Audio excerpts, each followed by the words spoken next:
The resource-based view, RBV. Key thought leaders: Birger, Wernerfelt, 1984, J. Barney, 1991.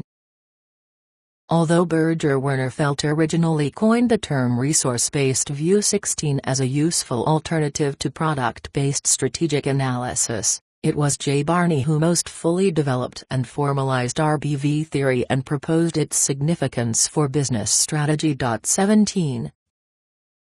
Firm resources are defined broadly in the RBV and include all physical resources, human resources, information resources, organizational processes, and even organizational capital resources, internal and external relations, that can be leveraged by a firm for competitive advantage.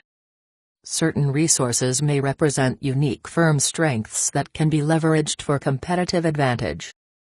Two key assumptions underlying the RBV are that resources are not homogeneous nor are they perfectly mobile between firms in an industry, otherwise firm capabilities would be equal and no one firm within an industry would achieve a competitive advantage over the others.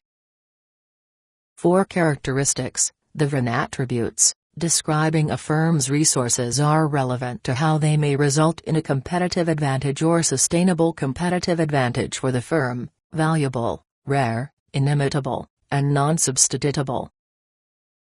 To be relevant to competitive advantage, firm resources must be valuable, meaning they have power to create or leverage opportunities or minimize threats inherent in the firm's operating environment. Rarity speaks to the uniqueness of a firm's resources. The more ubiquitous a given resource is throughout an industry, the less likely that resource is to provide any one firm with a competitive advantage. Rare and valuable resources that are hard to imitate may enable a competitive advantage to not only be achieved, but also to be sustained over longer periods of time. Some resources may be difficult for competitors to imitate because the true nature of its link to potential competitive advantage is misdiagnosed or misunderstood, either by the competitor or even by the firm itself, a condition referred to as causal ambiguity.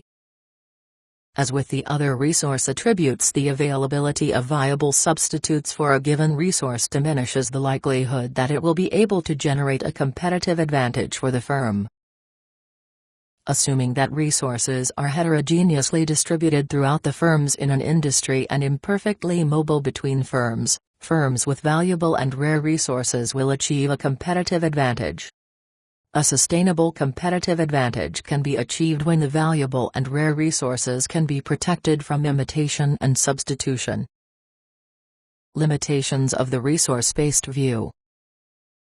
The consideration of the impact of resource availability and value on firm competitive advantage emphasized by RBV has remained influential within the strategic literature, but as a theoretical platform RBV has faced many challenges, leading to a lively ongoing debate and continued refinement of RBV concepts, definitions, and applications.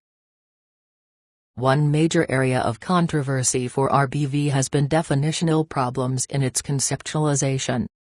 Bream and Butler observed that because valuable resources and competitive advantage are defined in the same terms, a tautological problem exists within the originally conceived constructs, which compromises RBV's falsifiability. 18 The theoretical generalizability of RBV due to its emphasis on resource uniqueness has also been challenged. 19 Though as Levitas and Differ point out, more refinement of operationalization approaches and empirical testing is required before RBV is even ready for generalization. 20 Perhaps the most significant criticism of RBV is that it is missing the external market perspective.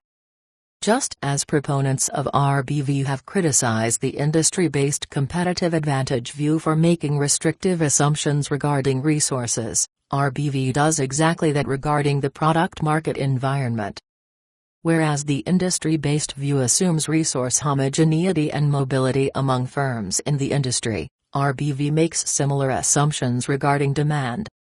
Because it is actually the external market environment that ultimately determines whether a particular resource is truly valuable, as the market changes, so may the relative value of resources.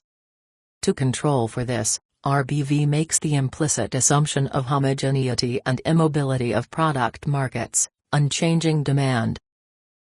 But as Birger, and Werner point out in their examination of entry mode decisions, the relative nature of resource value may be a critical consideration for firms operating in diverse institutional environments, such as in the international setting. 21 Their empirical results indicate that institutional influences, which may vary from country to country, impact the value of the firm's resource-based advantage on subsidiary performance, indicating that resource-based advantages are not universal, but rather context-specific.